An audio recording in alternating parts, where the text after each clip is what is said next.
kenapa kok kuliahnya kok bisa kurus begitu gitu ya.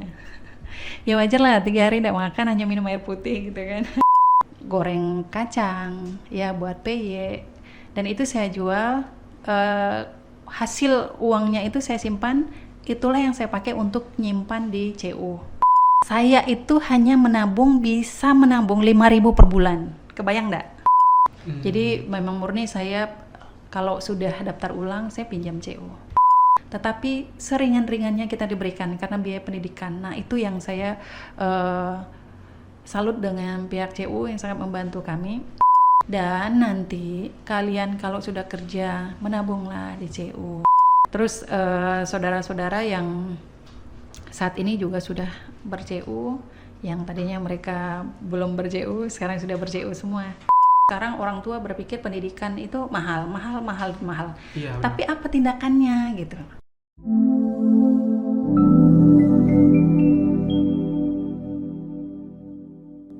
Salam sejati, salam sejahtera untuk kita semua. Halo Sobat CUPK dimanapun berada.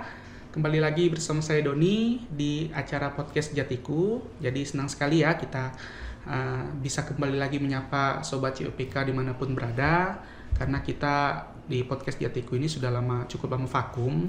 Tapi sekarang kita akan mulai lagi untuk mengangkat tema-tema yang nanti mungkin bisa menginspirasi sobat-sobat CUPK dimanapun berada. Nah, untuk kali ini kita akan membahas tentang investasi pendidikan. Nah, jadi kan selama ini kita berpikir kalau sebuah investasi itu adalah berbentuk uang, deposito, saham, atau barang gitu kan. Tapi sebenarnya pendidikan itu adalah merupakan salah satu investasi juga. Nah, seberapa penting sih investasi pendidikan itu di dalam kehidupan kita sehari-hari gitu kan?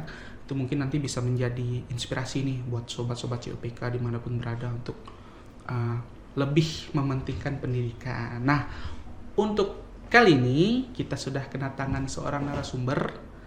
Nah, jadi beliau ini bergelutlah di bidang pendidikan gitu. Nanti mungkin kita bisa mendengarkan kisah-kisah inspiratif dari beliau, kisah-kisah pasang surutnya lah sebagai seorang yang bergelut di dunia pendidikan. Nah, di tengah-tengah kita sudah ada Ibu Noberta MPD. Jadi beliau ini adalah seorang kepala sekolah di SDN 01 Kecamatan Pontianak Utara. Nah, untuk lebih jelasnya nanti mungkin kita persilahkan untuk Ibu Noberta memperkenalkan dirinya. Selamat pagi, Bu. Selamat pagi. Ya, boleh sekarang diperkenalkan ke sobat-sobat CUPK di rumah dan dimanapun berada. Mungkin profil pribadinya, silakan, Ibu. Oke, baik. Terima kasih. Ini presenternya luar biasa hari ini. Terima kasih juga CUPK yang sudah mengundang saya untuk berada di sini. Ya, ini apresiasi yang luar biasa untuk CUPK membuat program yang menguatkan ya, untuk menguatkan kita semua bagaimana terkait dengan investasi pendidikan. Baik, sebelumnya saya akan memperkenalkan diri. Nama saya Noberta dan kebetulan saya juga sudah menyelesaikan pendidikan S2, jadi memiliki gelar MPD, jadi Noberta MPD. Nah, saya sudah berkeluarga, memiliki anak 1. Mudah-mudahan bisa bertambah banyak ya. Amin. Oke, sekarang bertugas sebagai kepala sekolah di SDN 01 Kecamatan Pontianak Utara, yang kurang lebih sudah hampir 2 tahun bekerja di sana. Yang sebelumnya dia sebagai guru di SDN 13 Kecamatan Pontianak Utara juga. Dan ini merupakan satu gugus yang tidak jauh jaraknya. Makanya satu gugus. Kita kebetulan gugus 6. Dan kalau yang sudah di Kecamatan Pontianak Utara pasti sudah tahu terkait dengan gugus dan seterusnya. Okay. Baik, jadi itu tadi ya pengenalan singkat dari Ibu Noberta. Dan mungkin kita langsung masuk saja, Bu ya, ke ceritanya, maksudnya ke pengalamannya gitu. Jadi saya mungkin akan bertanya nanti seputar suka dukanya selama menjadi tenaga pengajar dan suka dukanya selama menjadi kepala sekolah. Mungkin di awal kita tanya dulu ini pertanyaan yang mungkin paling bikin penasaran gitu. Jadi Ibu kan merintis pendidikan ini tentu saja dari bawah gitu ya. Ya, betul. Terus suka dukanya selama menimba ilmu sampai sekarang bisa menjadi seorang kepala sekolah dengan gelar yang ya kita bisa bilang cukup tinggi lah gitu. Apakah ada suka duka atau kisah-kisah yang bisalah diceritakan kepada kami dan sobat-sobat CUPK dimanapun berada? Oke, Silakan. baik, terima kasih. Suka dan duka, kita mulai mau duka dulu apa suka dulu? Biasanya sih enaknya sih suka dulu ya. Nah. Oke. Sukanya, kalau suka banyak ya, jadi kita bisa bertemu dengan orang, baik itu dosen, terus teman-teman kita yang satu kampus, juga di luar kampus. Terus sukanya juga sudah menyelesaikan pendidikan, sudah sekian perjalanannya yang panjang gitu ya. Dari saya tidak TK, jadi SD, SMP, SMA. Terus kita pendidikannya dari D2. Dari D2 lanjut ke S1, lanjut lagi ke S2. Jadi wisudanya udah 3 kali. Berarti cukup panjang juga iya, ya. jadi kalau orang yang sudah menyelesaikan sampai mulainya dari S1, dia sudah gelar doktor malah kan. Nah, Iya. kita dari D2. Dari D2 itu 2 tahun setengah. Jadi karena tidak ada pembukaan untuk S1 waktu itu, kita free. Jadi 2006 selesai, 2008 baru ada pembukaan. Nah, 2008 pembukaan untuk S1, jadi kita melanjutkan S1 ke sana. Kebetulan semuanya dilaksanakan pendidikannya itu di Untan. Ya. Terus S1-nya selesai 2011, melanjutkan lagi ke S2. Tahun 2013 selesai 2015 begitu. Terima kasih. Jadi itu cukup panjang juga ya Bu ya. Iya, lumayan. Ya kalau kita ngomongkan dari SD, SMP, SMA ya udah pasti itu masa-masa yang dulu lah gitu. Tapi yang menarik tadi Ibu mulainya dari D2 nih. Itu kan artinya perjalanannya cukup panjang lah gitu ya, dari D2 terus ke S1 terus ke S2. Itu ada nggak sih Bu kendala-kendala atau yang sampai Ibu membuat Ibu berpikir apakah aku bisa nih maju terus sampai sini gitu. Tapi akhirnya ada sesuatu juga yang membuat Ibu merasa wah aku bisa nih gitu. Ada nggak kisah-kisah seperti itu Bu? Iya, untuk tahun pertama dari SD itu saya sudah kelas 4 sudah tidak lagi dengan orang tua kandung maksudnya, tapi dengan saudaranya ibu. Nah, saya berada di Pontianak sekolahnya sampai pada kelas 6 itu saat itu sedang kerusuhan, jadi mau tidak mau saya pulang dan ujian kembali di kampung. Setelah itu SMP masuk ke SMP Katolik Pauman dan setelah itu lanjut ke SMA-nya di Darit 1 tahun. Saya mengatakan kepada orang tua kalau saya sudah bisa mendapatkan juara prestasi di tahun ini, saya mutasi ya. Saya bilang Bapak, saya mutasi.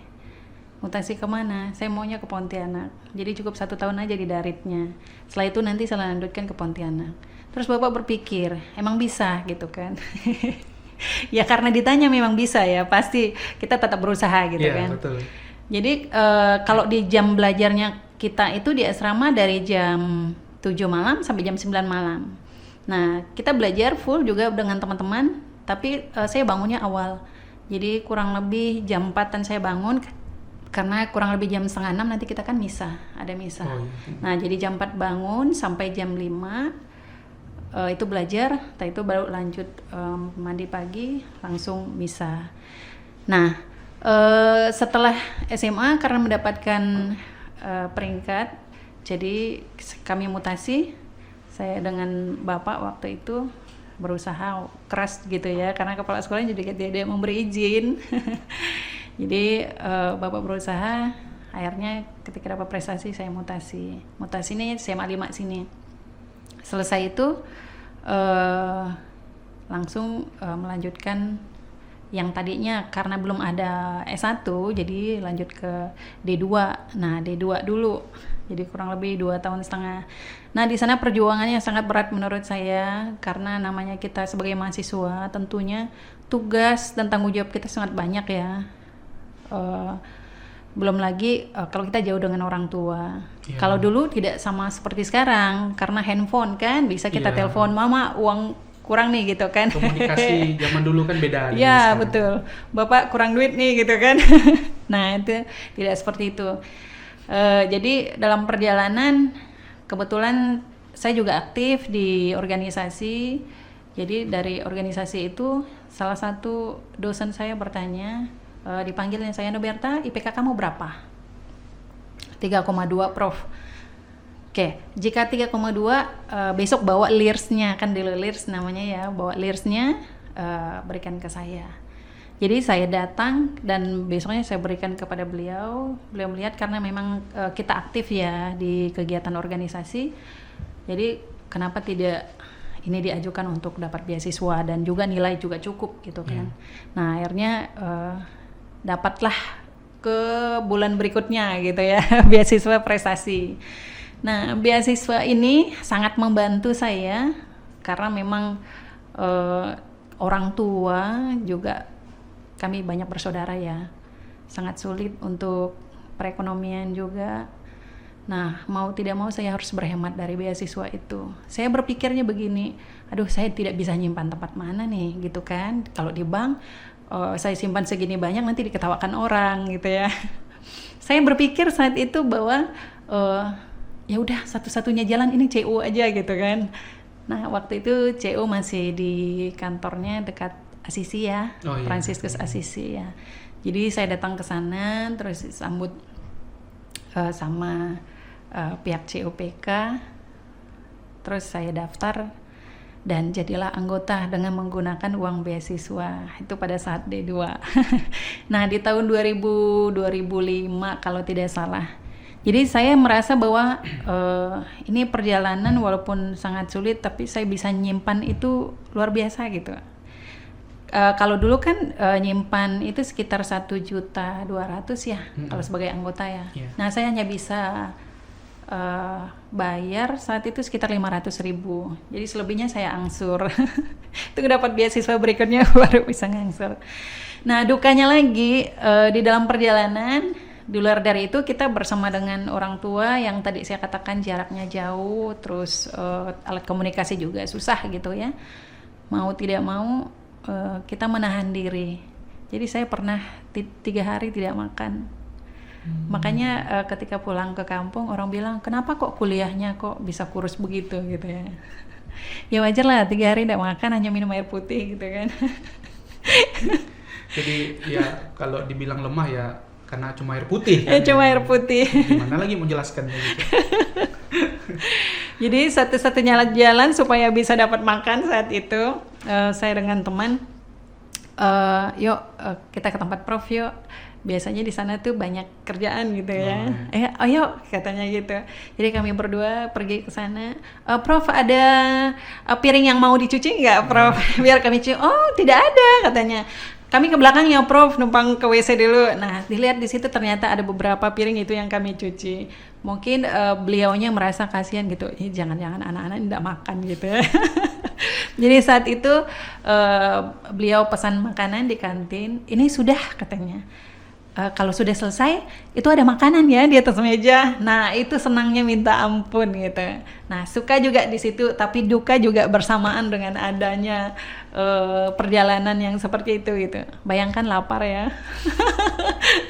Ya cuma survive dari air putih itu kan. Iya betul. Payah juga kalau tidak ada makannya gitu kan, cuma air putih gitu. Jadi yang dari yang saya tangkap tadi mungkin ada sekitar 3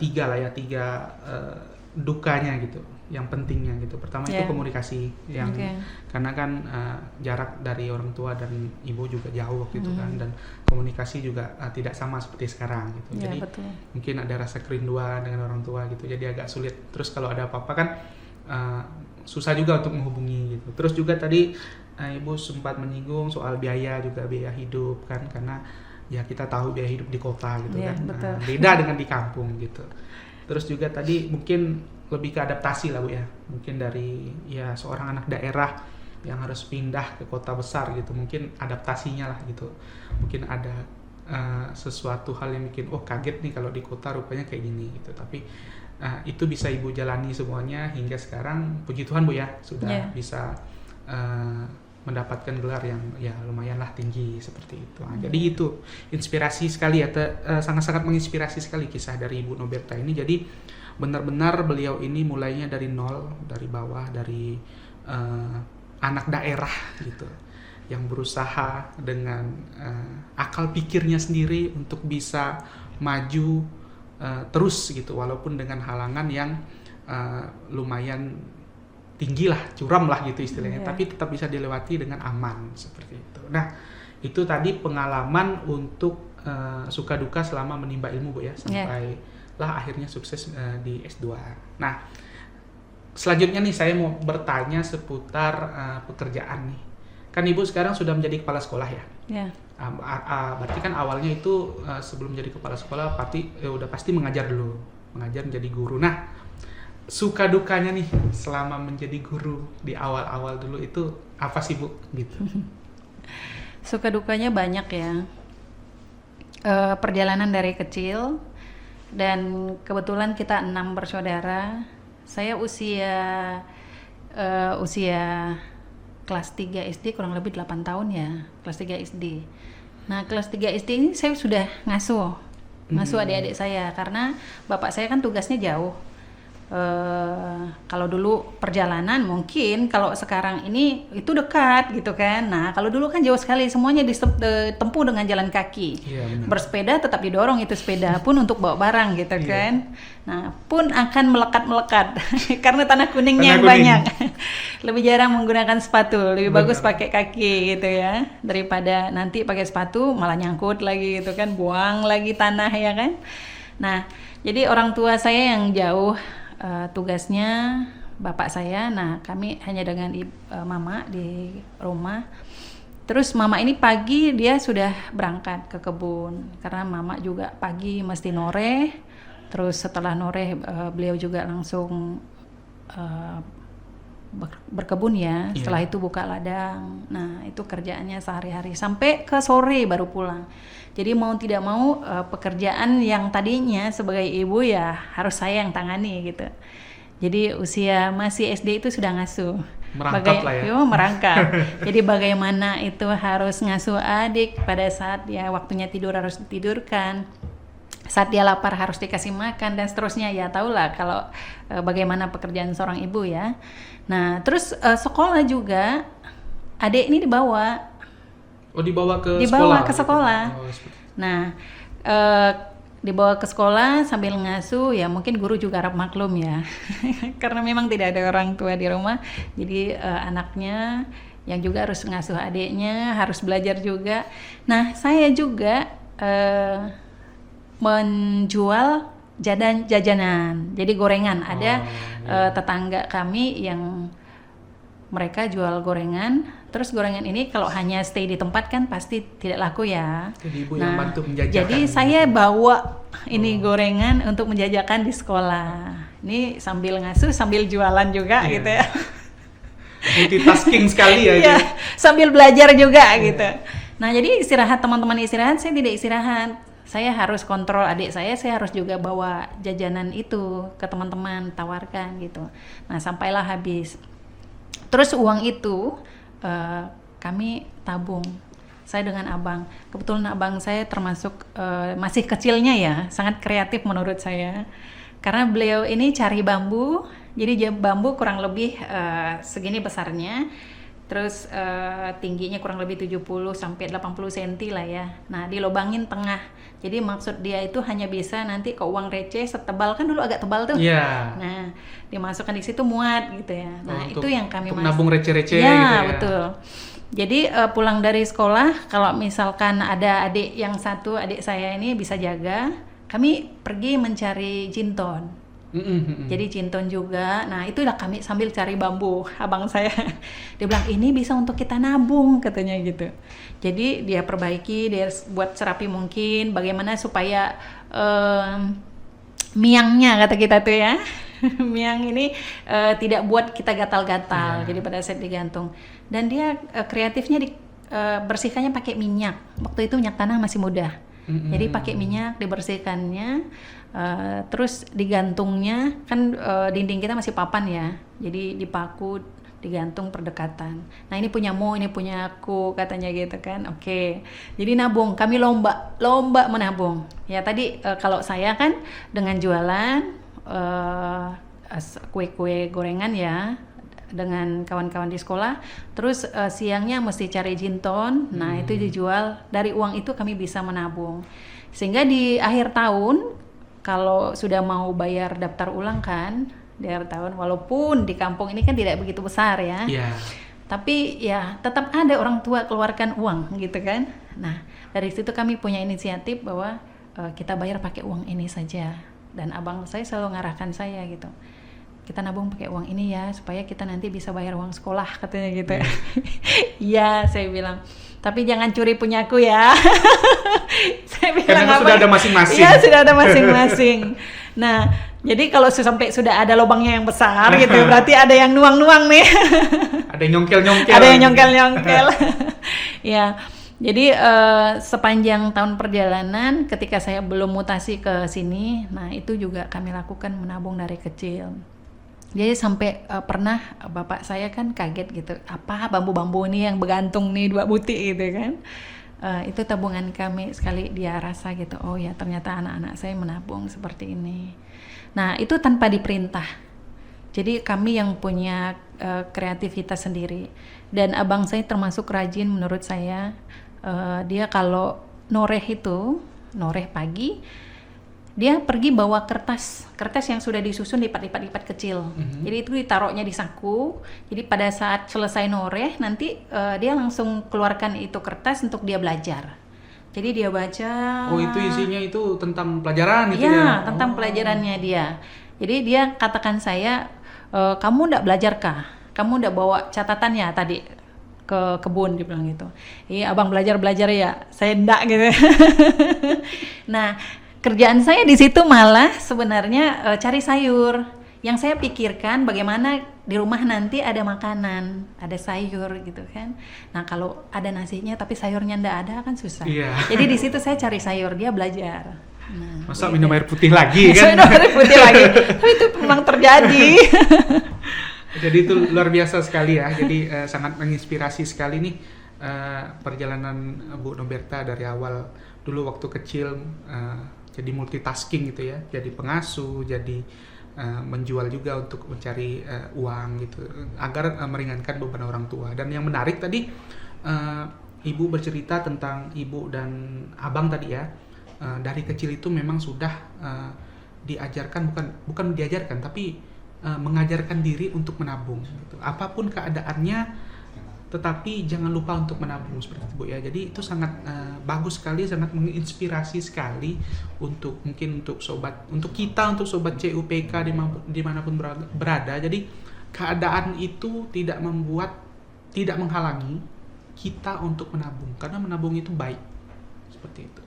Jadi seperti yang Ibu Noberta sampaikan tadi, uang hasil tabungan itu tadi bisa menjadi bermanfaat ke depannya seperti itu. Nah, jadi itu yang harus kita tanamkan dari kecil lah, dari awal gitu. Jadi menabung itu baik seperti itu. Ya, itu pada saat SD ya.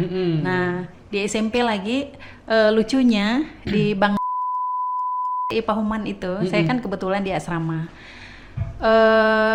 Saya itu hanya bisa menabung 5.000 per bulan. Kebayang enggak? Dan di bank. Jadi ketika saya udah SMA di sini kebetulan sudah mutasi kan dari Darit ke Pontianak. Bapak bilang, mereka adik ini berdua ini mau masuk asrama, tapi bisa masuknya hanya satu, yang satu enggak bisa. Kenapa? Karena uang asrama ini enggak cukup. Saya berpikir lagi, oh ya ternyata uang saya ini belum diambil, yang dinabung di BRI. Masih ada di bank. Ya. Jadi hari itu juga saya bilang mereka, Bapak, Mama, enggak usah pulang dulu, tunggu aja di situ. Jadi kalau misalkan uang saya ini cukup untuk keperluan mereka untuk sementara. Jadi itu aja yang dikasih. Saya pulang pakai bis pagi-pagi, terus ngambil uangnya di. Terus si Bapak ini tanya gitu, dia penasaran. Oh, ini anak Bapak yang suka nabung 5.000 satu bulan ini, katanya gitu. Jadi langsung ditanya sama Taylor gitu. Iya, ternyata dia penasaran ngelihat saya nabung setiap bulan, mau ditolak juga susah enak, gitu iya, ya. betul. Ini anak beneran kendak. Nabungnya 5.000 satu bulan. Dan itu memang adanya uang tuh cuman segitu gitu kan. Dan itu sudah saya bagi beli sabun, beli sabun, sampo, rinso. Itu yang penting. Karena deterjen untuk pakaian kan juga penting. Biasa kita nyebutnya rinso. Iya. Deterjen apapun nyebutnya rinso. Sebenarnya nggak boleh nyebut nama merek itu, cuma Iya, tapi memang kebiasaan Iya, kita kebiasaan gitu ya. gitu ya, Iya. benar-benar. Kalau sabun mandi ya sabun mandi. Kita nggak nyebut merek. Tapi kalau sudah rinso, nah itu berarti untuk pencuci pakaian gitu. betul. Rinso. Oke, nah itu SMP. Jadi uang itu saya tarik kurang lebih saat itu sekitar 400-an sampai 500-an ribu kalau tidak salah. Lumayan itu ya. Ya, jadi itu membantu adik saya yang satunya yang tadi gagal masuk asrama. Jadi yang satu kan SMA, satu SMP. Nah, akhirnya mereka bisa masuk dua-duanya. Terus setelah SMA saya belajar lagi ini menabung dan saya nyimpannya di sini di Siantan, kebetulan di bank saat itu. Jadi itu sudah meningkat. Ketika SMA kan jajannya cuma 10.000 satu hari. Jadi selama 5 hari, nah setiap hari Jumat saya nyimpannya 50.000. Nah, mungkin juga orang BNI juga ingat ini anak pakai baju SMA gitu ya. Nabung 50.000 per minggu itu. Kalau itu per minggu. Jadi setiap hari Jumat saya langsung ke pasar Siantan, dulunya pakai oplet. Kalau jalan kaki kan juga nanggung, jadi pakai oplet. Ya. Nabung 50.000. Nah, kalau dikasih lebih dari mereka bapak mama atau om tante gitu, ya saya bisa nyimpan lebih banyak. Nah, jadi terkumpul kurang lebih sekitar 15-an juta saat itu. Oh, lumayan kurang itu lebih 3 ya. tahun ya. Dari 500.000 tadi, dari 5.000 setiap hari kan. 5.000 itu di SMP. Oh iya, maksudnya Itu tadi SMP. dari Iya, yang betul. kecil gitu, akhirnya lama-lama menjadi bukit lah. Iya. Nah, itu kebetulan abang saya mengikuti pendidikan, jadi dia memerlukan uang itu. Ya, mau tidak mau saya serahkan juga ke beliau untuk pendidikan beliau kebetulan waktu itu di Jakarta. Dia kan lolosnya di Airut kan saat itu. Nah, jadi untuk keperluan uang segala macam kan tidak perlu juga dari orang tua. Jadi mungkin dia tahu saya ini ada nabung gitu ya. Saya nabung, saya keperluan uang nih segini gitu ya. Bisa bantu dulu lah gitu kan. Nah, akhirnya kita ini ibaratnya selalu tidak tega gitu ya dengan siapapun. Apalagi dengan keluarga ya. Iya, apalagi dengan abang sendiri. Akhirnya ya sudah diberikan ke beliau, sisa lah 1.500.000 itulah untuk keperluan saya kuliah di D2 saat itu. Tapi puji Tuhan sekali masih ada simpanan untuk membantu abang gitu ya. Dan juga masih ada juga untuk bertahan hidup lah gitu, untuk diri sendiri gitu. Jadi sekali lagi menabung itu memang penting, karena seperti Bu Noberta tadi yang sudah mengasah skill menabungnya mulai dari kecil, mulai dari menabung uang receh di batang bambu yang dibuat sedemikian rupa gitu. Terus masuk ke SMP di mana hanya 5.000 setiap hari, tapi akhirnya dari situ mulai tertanam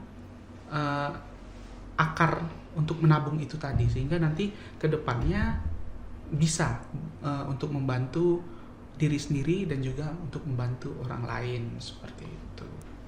Baik Bu, jadi kita masuk ke ranah profesional nih, Ibu sebagai seorang pendidik gitu ya. Jadi yang saya mau tahu itu pengalaman Ibu dalam merintis karir dari awal dulu hingga akhirnya bisa seperti sekarang. Itu bisa diceritakan Bu. Mungkin ada kisah-kisah atau suka dukanya yang bisa diceritakan, bisa di-sharing ke kita seperti itu. Oke. Kisah kasih di sekolah. Kisah kasih di sekolah itu. Judulnya kisah kasih di sekolah. Boleh. Jadi perjalanan pendidikan itu memang tidak mudah, seperti yang saya ceritakan tadi, banyak halangan, tantangan dan rintangan gitu ya. Nah, setelah saya menyelesaikan pendidikan D2, kebetulan saat itu saya memang dapat beasiswa pada saat SMA. Nah, Tapi uang beasiswanya kan saya sudah serahkan pada saat abang saya berangkat pendidikan. Jadi memang murni ke beliau saat itu.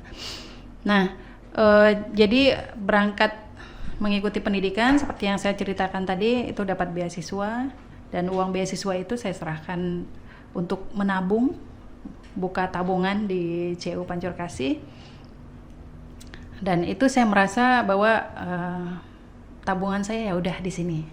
Yang tadinya dimulai dari celengan dari bambu ya. Dan ini di CU Pancur Kasih. Dan itulah saat itu juga saya memulai. Jadi bagaimana saya mengangsur yang sisanya. Karena dari 500 ke 1.200.000. Ya kan, lumayan tuh 700 lagi gitu kan. Saya harus berpikir apakah nanti tunggu saat menerima beasiswa lagi, kan tidak mungkin. Jadi dari sambil kuliah saya sudah membuat sedikit cemilan, goreng kacang ya buat PY, dan itu saya jual. Hasil uangnya itu saya simpan, itulah yang saya pakai untuk nyimpan di CU. Jadi sisa yang 700 itu saya angsur sedikit demi sedikit, karena kita masih mahasiswa kan, belum ada penghasilan. Nah, mau tidak mau seperti itu caranya. Nah, keberikutnya lagi, ketika dalam perjalanan saya selesai kuliah D2 honornya di beberapa sekolah negeri sih. Ya, saya juga sempat ditolak. Jadi ada beberapa sekolah ya kayak ibarat di main sinetron itu. Jadi bawa ijazah kemana-mana gitu. Ini pergi ke sekolah sana ditolak, pergi ke sekolah sana juga ditolak, ke sana lagi ditolak. Aduh, ternyata seperti ini ya film yang biasa saya tonton gitu ya. Jadi ke dunia nyata gitu. Ya, ternyata terjadi di kita gitu, terjadi di saya saat itu. Saya sedih sekali, tapi saya tidak pernah mau cerita dengan tante saya. Saya tidak mau beban saya ini sampai ke mereka juga gitu. Dan saya juga tidak mau ketika saya cerita nanti ke salah satu tante saya, dia akan cerita ke mama saya gitu. Mama saya jadi beban. Iya, benar. Loh, kok udah selesai sekolah masih ditolak-tolak, orang lagi mau terima kerja gitu kan? Kok bisa seperti itu? Nah, itu kan jadi beban pikiran mereka. Saya jalani saja, sehingga ke salah satu sekolah saat itu memang kekurangan guru. Jadi saya datang ke sana dan diterima, "Ibu besok boleh masuk," katanya. Tapi ibu yang harus ibu ketahui adalah kalau mengajar sebagai honor harus siap 3 bulan sekali ya gajinya baru diterima, karena kita dana bos. Jadi tunggu anggarannya keluar baru kita bisa cairkan gajinya. Ya, saya berpikirnya saat itu ya siap. Saya siap saja. Yang penting ada pekerjaan saja dulu. Dan waktu itu gajinya kurang lebih 300 per bulan. Dirapel per 3 bulan. Per 3 bulan. Jadi sempat tante saya tanya, saya kan minta uang bensin gitu ya. Loh, uang gaji mau kemana gitu ya. Saya bingung mau jawab. Belum terima gitu kan. Kok belum terima terus gitu kan. Iya, karena 3 bulan sekali baru terima gaji gitu. Akhirnya setelah disampaikan, beliau pun bisa ngerti. Oh ya sudah, kalau memang begitu keadaannya. Nah, kalau udah dapat uangnya barulah agak berbagi gitu kan. Tapi belum tidak cukup. Sudah ada banyak pos-posnya. Pembagiannya sudah ada. Posnya sudah ada. Nah, setelah itu selesai D2-nya, saya juga berkeinginan untuk melanjutkan ke S1. Tapi S1 kan masih belum buka. Masih di UT, dan kebetulan saya saat itu pulang ke Landak lagi, jadi ngajarnya di Darit. Itu bukan di jurusan saya jurusan PGSD kan, jadi ngajarnya di TK. Nah, setahun saya ngajar di TK, itu kurang lebih gajinya 400. Adik saya masih ada di asrama, jadi uang 400 itu saya bayar untuk uang asrama mereka. Saya tidak terima uangnya, jadi memang murni untuk serahkan gitu. Untuk bantu mereka bapak mama, karena tidak cukup. Karena mereka ada 2 kan di asrama suster, ya mau tidak mau harus bantu-bantu walau dikit. Nah, di situ juga saya harus mencari uang bensin saya sendiri. Jadi saya ngeles. Ada beberapa anak yang saya les di Darit itu, di Pasar Darit. Jadi pulang dari ngajar saya ke sana, jadi tidak ada istirahat siang. Nah, ngeles mereka, dari situlah saya bisa untuk pulang pergi ke Ngabang untuk melanjutkan pendidikan S1 waktu itu di UT. Dan selang perjalanan saya pikir tidak mampu juga ini, mesti bolak-balik Sabtu, Minggu gitu kan. Terus saya berkeinginan mudah-mudahan ada kerjaan lagi. Kan di sini honor di negeri di Pontianak kan sudah keluar gitu kan, ngajarlah di Darit. Nah di Darit pengennya balik lagi ke Pontianak. Ini gimana caranya gitu? Sementara saya nggak ada kerjaan di sana. Saya hubungin salah satu brother, dan waktu itu Brother Ian ya, pimpinan di Brother. Saya tanya beliau, ada kerjaan nggak ke Brother? Oh, kita sudah penutupan, sudah tidak ada lagi penerimaan pegawai gitu ya. Aduh saya nggak ada kerjaan. Akhirnya beliau suruh berangkat. Kamu di mana posisi sekarang? Saya di kampung, Ya sudah, bisa tidak kamu turun ke Pontianak dulu? Saya mau cek berkas kamu. Jadi saya bawa berkas saya. Ini ada 1 kosong katanya, tapi TU ya, TU TK. Kamu tes dulu deh, komputer segala macam. Nah, saya dites saat itu. Ya sudah, ini surat tugas kamu ya. Nanti kamu bertugas pada saat tahun ajaran baru. Nah, tahun ajaran baru saya masuk ke sana kurang lebih 8 bulan mengikuti tes untuk ke S1 di sini, dan di UT yang di Ngabang itu saya lanjutkan di Untan, lolos juga. Setelah itu saya izin dengan salah satu kepala sekolah di TK, Ibu izin, ini ada pembukaan CPNS gitu, saya boleh ikut tes nggak? Oh ya boleh, silakan katanya gitu. Jadi saya pergi ngikutin tes dan kebetulan lolos. Waktu itu diminta pihak yayasan melanjutkan saja di yayasan gitu ya. Saya ngomong dengan pihak BKD saat itu. Mereka tinggal mengatakan begini, ibu maunya di mana? Mau di swasta atau di negeri? Pilih aja. Kalau mau tetap swasta berarti pegawai negerinya gagal gitu ya.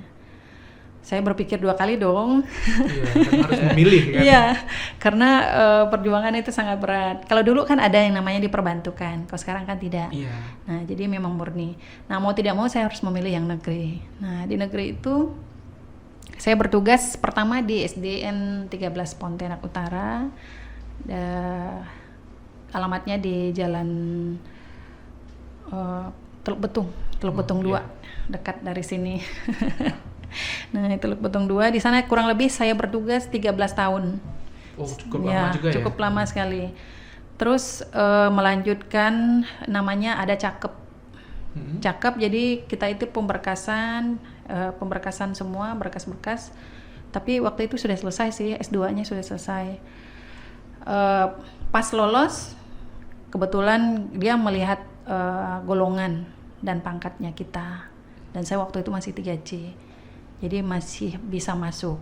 Dan kami angkatan terakhir untuk cakep. Cakep itu calon kepala sekolah. Jadi diklat khusus kurang lebih 3,5 bulan, 3,5 bulan di hotel apa yang di sini? Yang di Kapuas ya. Oh iya, Kapuas Peles. Kapuas Peles ya, kurang lebih di situ 3,5 bulan di Kapuas Peles. Tapi sebelumnya sudah mengikuti program dari pemerintah 9 bulan pendidikannya, itu guru penggerak namanya. Nah, itu sudah selesai mengikuti guru penggerak 9 bulan dan harus mengikuti diklat cakep lagi karena memang anggarannya kan berbeda. Yeah. Jadi kalau untuk pendidikan sebagai kepala sekolah hitungannya ya sudah 1 tahun lebih gitu ya di perjalanan itu. Nah, juga kayak kuliah juga. Iya, kayak kuliah juga. Jadi ketika sudah SK, ternyatanya masuk di SD 01 gitu kan, SD 01 Pontianak Utara yang satu gugus dengan SD 13. Nah di perjalanan itu dalam meniti karir kurang lebih dari tahun 2022 pengangkatan sampai dengan saat ini tanggal 27 nanti sudah 2 tahun gitu ya. Yang mudah-mudahan bisa berjalan maksimal. Amin. Ya, untuk prestasi sih tidak banyak ya, tapi di tahun 2003 lalu ada diberikan yang namanya penghargaan oleh Kepala Dinas Pendidikan dan Kebudayaan Kota Pontianak terkait apresiasi dan dedikasi sebagai kepala sekolah. Itu. Oh, sudah ada prestasi lah setidaknya. Ya, jadi sudah ada sedikit kalau orang banyak sedikit, ya kita sedikit apresiasi gitu.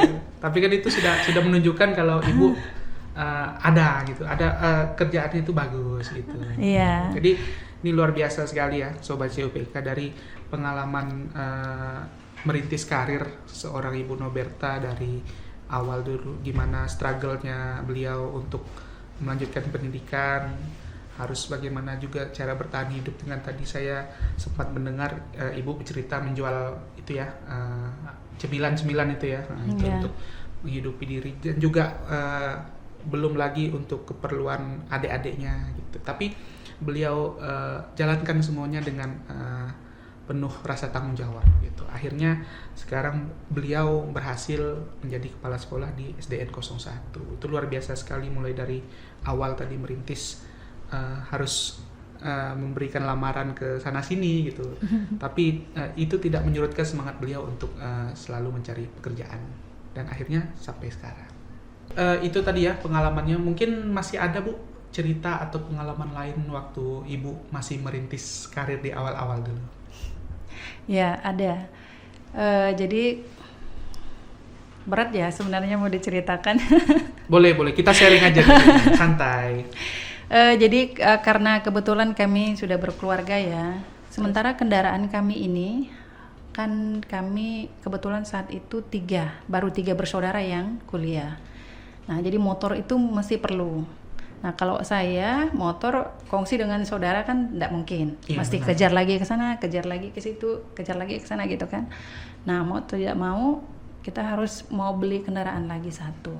Sementara saya sudah pinjam nih di CU untuk keperluan pendidikan kami. Kan tidak mungkin pinjam lagi untuk keperluan beli motor gitu kan. Jadi pulang dari sekolah, pulang ngajar, anak saya masih kecil. Saya bilang, adik, minta tolong gantian jaga ya kalian, karena saya mesti cari sayur buat dijual untuk nambah keperluan kita. Dan kebetulan saya mau ambil motor, jadi motor yang ada kalian bisa pakai. Saya beli motor yang baru, tapi tidak pinjam lagi. Dan saya harus cari uang itu untuk hanya khusus bayar motor. Jadi mau tahu cari apa? Bisa diceritakan Bu, kita di sini kan sharing. Iya, jadi setiap hari sepulang dari sekolah saya bawa karung cari pakis di sekitar area rumah itu ya? Ke arah kebun. Jadi ke kebunnya pergi sendiri. Nah, jadi cari pakis setiap hari kurang lebih dapatlah sekitar 30-50 ikat pakis. Dan pakis kan gratis kan? Iya. Nah, yang kita beli hanya bensin. Terus tenaga kita paling waktu habis tersita. Berangkatnya kurang lebih jam 1, nanti balik jam 5. Jam 5 sampai setengah 6. Nah, itu dikemas, diikat, nanti dititip ke warung-warung. Nah, setiap hari saya juga harus antar pakis, setiap hari juga saya harus cari, setiap hari juga saya harus ambil itu uangnya. Dan itulah yang disimpan. Terkumpul untuk 1 bulan itu sekitar 1.200.000 hanya uang pakis. Itu khusus untuk bayar motor. Murni, itu namanya kami sebut dulu ini motor pakis. Kenapa motor pakis gitu ya? Karena memang dibayar dengan uang pakis gitu. Dari perjuangan metik pakis, terus ngepacknya, terus gitu kan. Jadi dan pernah berhayal juga gimana mau lanjut S2 kayak gini gitu kan. Akankah bisa seperti itu? Jadi ngayalnya banyak pada saat cari pakis. Lucu ceritanya. Jadi itu tadi ya, jadi ada istilahnya ada titik rendah lah di situ ya, dimana ibu bergumul lah dengan yang namanya biaya gitu untuk untuk keperluan hidup rumah tangga, belum lagi untuk kendaraan segala macam. Tapi itu juga yang menjadi inspirasi kita tadi, jangan berhenti untuk berjuang apapun keadaannya, pasti ada jalan, pasti ada cara. Kalau dari Ibu Noberta tadi kisahnya itu tadi motor pakis itu tadi itu sangat menginspirasi sebenarnya, walaupun agak unik ya namanya motor pakis karena dapatnya itu jadi berjualan pakis tadi, nyari pakis tadi, itu luar biasa sekali. Nah, kita kembali lagi nih ke pengalaman. Nah, tadi kan kita sudah berbicara pengalaman Ibu secara merintis karir secara profesional. Nah, pengalaman yang akan saya tanyakan berikutnya nih adalah pengalaman Ibu sebagai orang tua dan sebagai seorang kakak. Ibu kan tadi bercerita ada saudarinya gitu yang juga masih Ibu bantu gitu. Nah, persiapan apa atau hal-hal apa saja sih yang disiapkan untuk khususnya untuk pendidikan nih, mulai dari anak dan mungkin nanti juga ada kisah mungkin mempersiapkan pendidikan bagi adik-adik, itu bisa boleh diceritakan Bu? Ya, jadi untuk mempersiapkan itu ya salah satunya memang keuangan kita juga dulu ya yang harus kita persiapkan, karena kalau tidak ada uang apa yang mau kita betul. kerjakan gitu, makan aja pasti tidak bisa gitu, tidak ada uangnya. Tapi bukan berarti semuanya itu uang gitu, tidak. Nah, saudara juga perlu kasih sayang kita, dalam artian kita sebagai kakak karena kita diutus dari orang tua ya. Nah, tinggalnya juga dengan kita, sebagaimananya kita harus berbagi. Jadi sebagai kakak yang diutus dari orang tua, mau tidak mau kita harus berbagi, baik dari makanan, baik dari kendaraan seperti yang tadi saya ceritakan, dan sampai biaya hidup, dan sampailah kepada biaya perkuliahan. Kami kuliah, saya melanjutkan pendidikan S2 itu kurang lebih 5,5 juta ya, sampai 6 juta per semesternya. Nah, adik-adik saya itu ada yang 2.500.000, ada yang 3 juta, ada yang memang 2 juta gitu biayanya. Dan kalau sudah daftar ulang pasti bersamaan. Nah, di situ kendalanya saya bagaimana caranya supaya uang ini cukup dan semuanya bisa terbayarkan biaya perkuliahan. Kalau mengeluh lagi, tanya dengan orang tua, dia tetap berbagi. Dia memberi. Ini buat adikmu ini, buat adikmu ini, buat adikmu yang ini. Tapi di selang waktu tetap ada kurangnya. Nah, tambah lagi kita pendidikan juga gitu kan, mau tidak mau keluar uang juga. Nah, kami satu-satunya lari itu ke CU. Jadi memang murni saya kalau sudah daftar ulang, saya pinjam CU. Pinjam CU untuk biaya pendidikan. Memang khusus untuk membiayai pendidikan adik-adik itu ya? Makanya boleh dilihat kalau pinjaman saya untuk biaya pendidikan itu pasti banyak gitu ya. Nah, pengeluaran itu kurang lebih sekitar 15-an juta. Kami bersaudara, 4 bersaudara, keluar dalam 1 semester, kebayang uang 15 juta, gaji kita tidak sampai segitu gitu kan. Mau tidak mau ya kita sambil nabung, dibantu orang tua juga, ya larilah ke CU gitu. Bukan berarti lari ke CU kita tidak menggunakan syarat-syarat, tetap ada. Tetapi seringan-ringannya kita diberikan karena biaya pendidikan. Nah, itu yang saya salut dengan pihak CU yang sangat membantu kami. Selain orang tua juga ber-CU, dan kami bersaudara pun saya sering mengatakan begini, kalau uang saya sendiri tidak ada, tapi saya pinjam ke CU supaya kita ini bisa daftar ulangnya beres. Dan nanti kalian kalau sudah kerja, menabunglah di CU, karena kita tidak tahu keperluan kita ini bisa sekarang, bisa nanti, dan bisa kedepannya lagi gitu kan. Benar. Nah, kita tidak bisa memikirkan saat ini. Nah, makanya saya bilang anak sendiri itu dari lahir sudah ditabungkan. Orang bingung kenapa kok lahir sudah nabung gitu. Emang dia bisa nabung? Tentu tidak. Nah, ada biaya yang diberikan dari pihak CU. Nah, kebetulan saya waktu itu dapat Simbada. Ya, Bimelda sekarang. Sekarang namanya Bimelda ya. Nah, jadi bantuan itu ada dan saya masukkan anak saya langsung. Jadi sudah dibuat juga aktenya, dibuat juga diperbarui kakak, masuklah dia ke CU. Jadi dari lahir memang sudah ber-CU dianya gitu kan. Nah, terus setiap bulannya juga sekarang dia ada tabungan.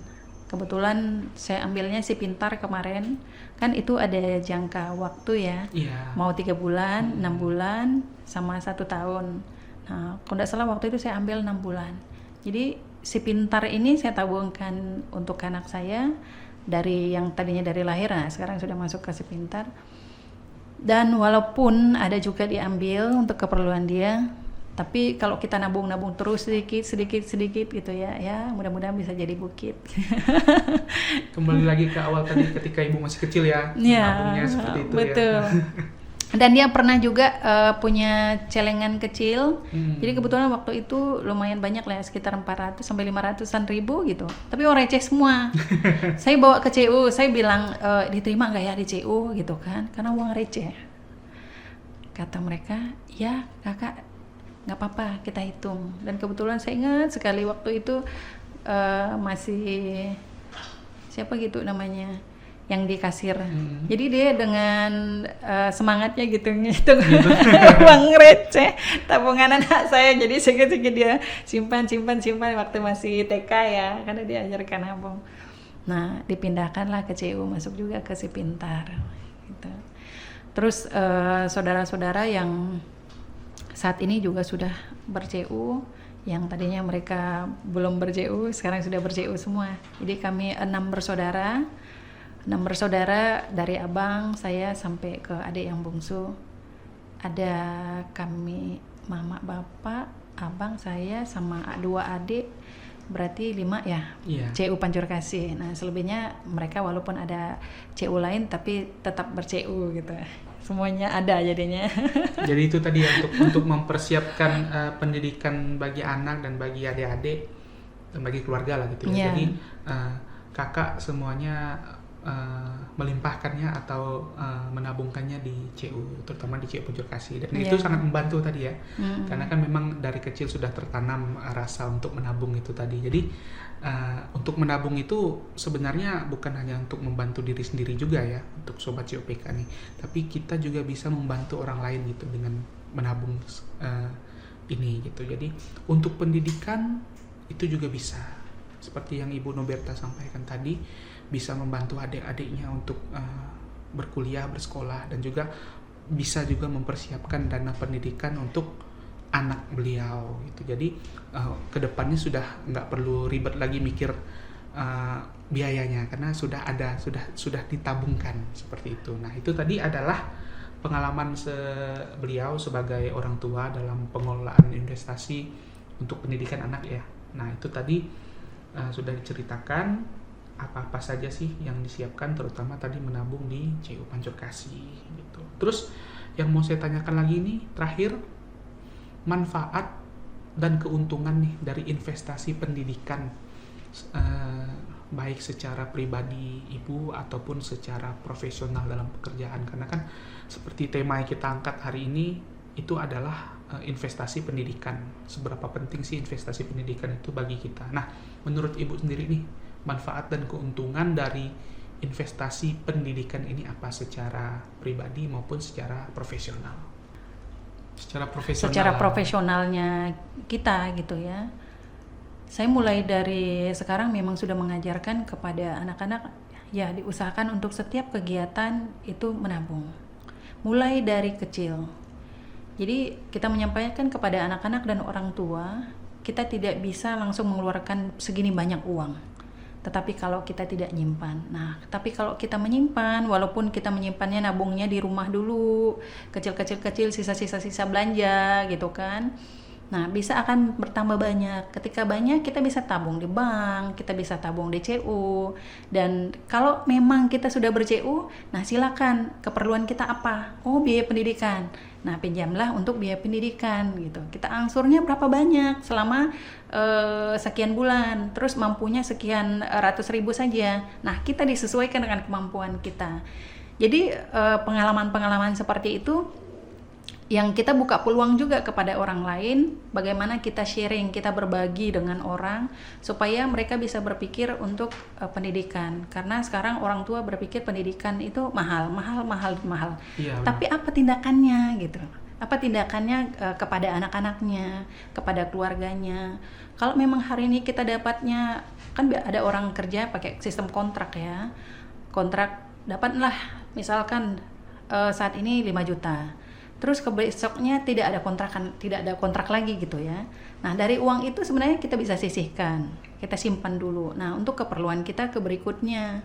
Nah jadi pengalaman-pengalaman seperti ini juga bisa membuka peluang kepada orang lain untuk bisa berpikir bagaimana mengelola keuangan dengan baik, supaya keuangan yang ada di kita tidak kebablasan gitu ya, tidak kebablasan. Jadi sedikit demi sedikit ya utamakanlah menabung walaupun sedikit, terserah mau di mana, tapi intinya keperluan kita terpenuhi, keperluan pendidikan terpenuhi, anak-anak kita sekolah dan bisa menjadi kebanggaan orang tua, kebanggaan masyarakat dan kebanggaan bangsa dan negara gitu ya.